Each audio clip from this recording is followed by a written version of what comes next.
एक एक्टर, एक चीज, तो उसकी जिंदगी में क्या क्या हो रहा है, इट्स सो शॉकिंग। मैं भी ये बताना चाहूंगा, इफ यू डोंट माइंड, कि अभी रिसेंटली तुम्हारे वालिद साहब का भी इंतकाल हुआ है। यस। जी जी, वो बस 3 महीने पहले वो हुआ।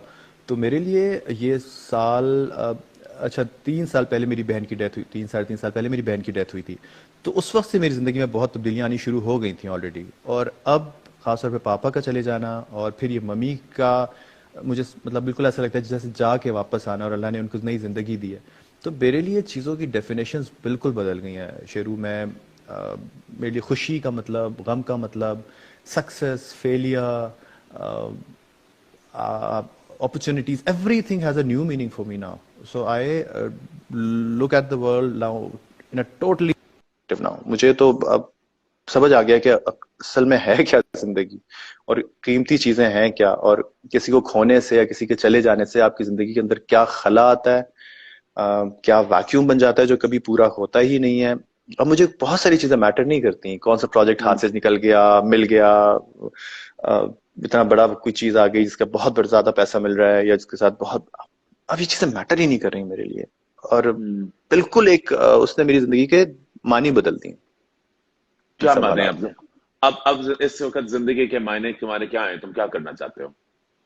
अब मैं देखें, मैंने तो बड़ी जल्दी जल्दी लोगों को जाते देखा, मैं पापा को छोड़ के गया था लाहौर, मेरा एक इवेंट था, एक पेप्सी का कुछ अ, तो मैं उसको वहां अटेंड करने गया हूँ और पापा को छोड़ के गया हूँ। और सुबह मुझे कॉल आती है मेट की, मैं पीसी में था और मुझे वहां कॉल आई कि आ, भाई पापा की डेथ हो गई।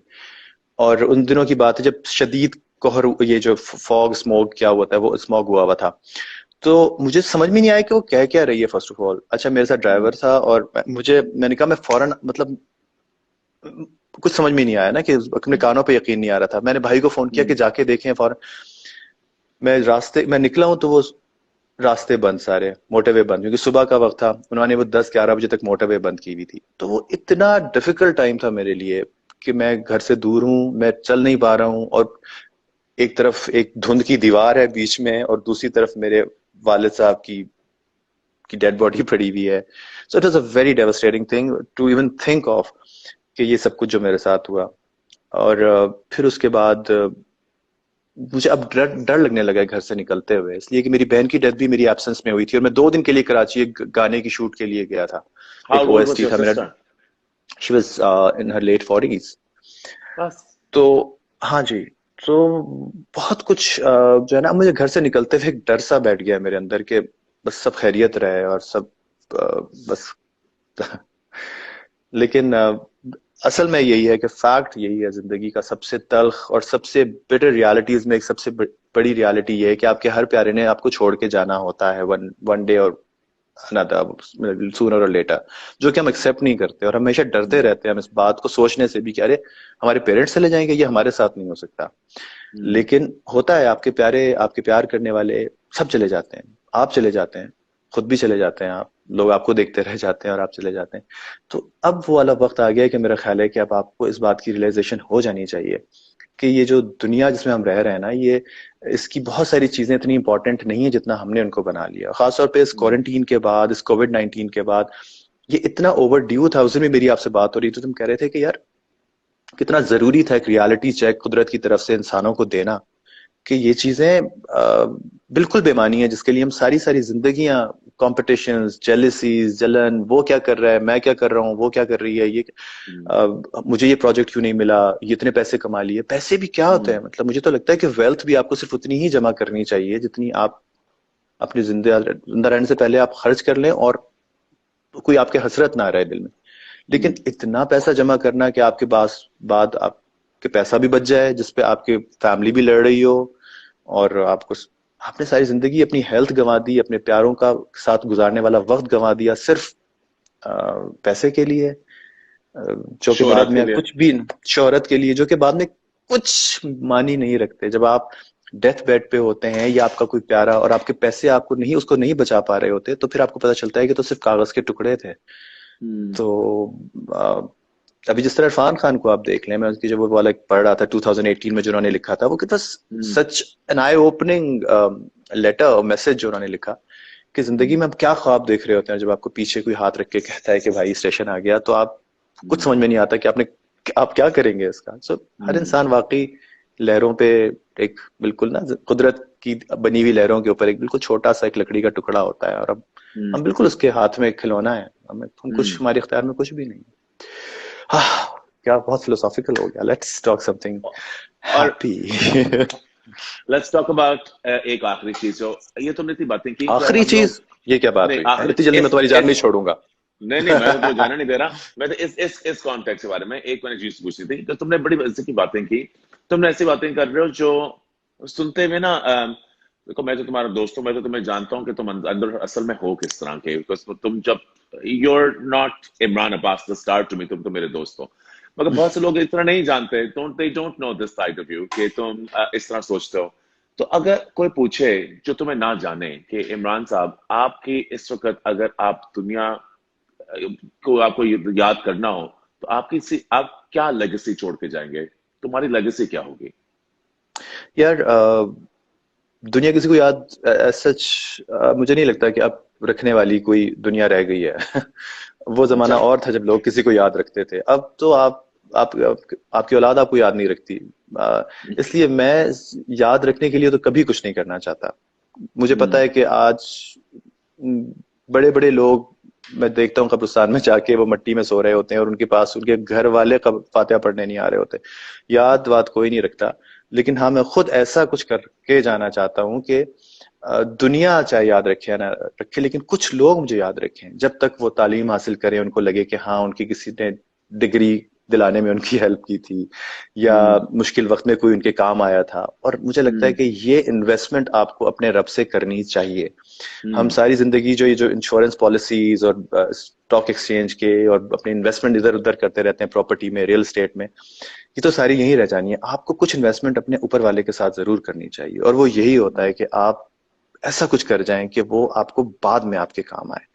तो ये कोई ऐसा मैं काम करके जाना चाहता हूँ, और अल्लाह मुझे इस छोटी सी जिंदगी में कोई जाने से पहले कुछ तो मैंने किए हैं, अल्लाह करे उनका मुझे अल्लाह उससे राजी हो, लेकिन कुछ और अभी बहुत मेरे कुछ चीजें हैं जो मैं जाने से पहले करना चाहता हूँ। इंशाल्लाह इंशाल्लाह। इंशाल्लाह मेरे दोस्त, let's get back to your stardom now. तुमने इतनी चीजें काम किया हुआ है, मुझे याद है। हाँ इट इज ट्रू। देखो मेरी बात सुनो, लोग इमरान में हमारी दोस्ती थी जब तुम काम शुरू कर रहे थे। हाँ एंड हाँ, किया भी आई नहीं डोंट, था। किया भी नहीं था अभी तो। आई थिंक हम लोग did we ever work together खबर ऑन अ याद। शो? हमने शो कभी कोई किया था? हाँ हाँ, वो किया था, लेकिन शायद मैं वॉक नहीं कर पाया था उस पे। और खबर रियाज के स्टूडियो में मिले थे जो मुस्लिम टाउन में होता था, हाँ एंड हाँ, यू वर द बहुत टाइम कोरियोग्राफर। पहले। हाँ बहुत पुरानी बात है, आज से कोई 15-20 साल, 20 साल तो, हाँ, 18-20 साल पुरानी बात होगी। हम 5 साल उस या वक्त 6 साल के थे तब। हाँ, मैं तो बस अभी चलना ही मैंने शुरू किया था, और मैंने कैट वॉक शुरू डायपर्स कर दी थी। डायपर्स में आए थे, और अब डायपर्स में मुश्किल आया था। और अब मुश्किल फिर वही से भी वक्त आने 30 साल वाला है के जब होंगे। डायपर्स में ही जाने वाले हैं। वो एडल्ट डायपर्स होंगे। अल्लाह माफ करे। हाँ अल्लाह माफ करे। तो बस वो, और मुझे याद है उस वक्त आपके साथ मैं उस वक्त मिला था, और आप मुझे, मैं स्ट्रगलर था या मेहनत कर रहा था। अच्छा, मुझे अल्लाह का शुक्र है स्ट्रगल वैसे कभी करनी नहीं पड़ी। तो ये हाँ बड़ी अल्लाह की तरफ से। मुझे आज भी कोई मुझे मैसेज कर रहा था और मुझे पूछा था कि आप बताइए कि आप किस तरह बने और आपने कहाँ कहाँ ऑडिशन दिया। मैंने कहा मुझे हैरत होती है इस बात पे, जब कभी मुड़ के देखता हूँ कि ना कभी मुझे बॉलीवुड में ऑडिशंस की जरूरत पड़ी, ना मुझे यहाँ ड्रामों में।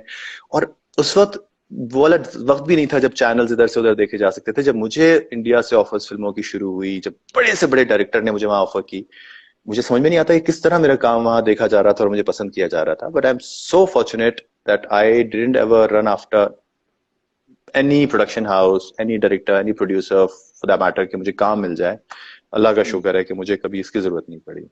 what was the reason for that, do you think, besides the fact that obviously तुम्हारे ऊपर तो कोई ना बड़ी पावर तो है ही है, मगर तुम्हारा ख्याल है कि क्या रीजन थी कि you इतने तो उसमें शुरू से जैसे तुम प्ले टीवी आए, you were a hit, you went to the movie, you were a hit, you went across border, you were a hit, nothing stopped you, why? पता नहीं मुझे अच्छा, मुझे हमेशा, मैं बड़ा मलंग आदमी हूँ। मुझे बस अपने काम से काम होता है। मुझे किसी की और सबसे अच्छी बात ये मुझे लगी कि मैंने कभी भी बहुत पैशनेटली इसको फॉलो नहीं किया। मुझे बहुत बस आ रहा है तो आ रहा है, नहीं आ रहा तो नहीं आ रहा। तो मुझे वो दीवानगी मेरे अंदर कभी भी नहीं थी इस प्रोफेशन को लेके। तो मुझे लगता है कि वो एक तरह से हेल्प उसने मुझे किया कि मैं अपनी मर्जी के प्रोजेक्ट चूज करता था। मुझे ये नहीं था कि मुझे काम करना ही करना है और मैं हर उल्टी सीधी चीजें कर लूं। ऑल्दो मैंने कुछ बड़ी गलत चॉइसेस भी की अपने प्रोजेक्ट अपने करियर में, लेकिन वो और मसले थे। लेकिन मुझे कभी भी शायद अच्छी बात ये रही कि मुझे कभी इसके पीछे मैं भागा नहीं। तो आप, वो होता है ना, you kick they lick when और when you lick they kick. तो I Yes. Never You didn't have to do that. नहीं, तो मुझे कभी किसी को लिक नहीं करना पड़ा कि मुझे किक पड़े।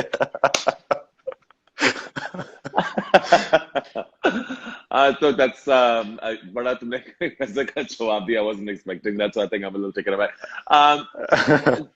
But in the way that तुम्हारे जब across the border तुम्हारा काम जो शुरू हुआ, and then you came back, do you think that उसके उससे कोई में बहुत ज्यादा फर्क पड़ा? और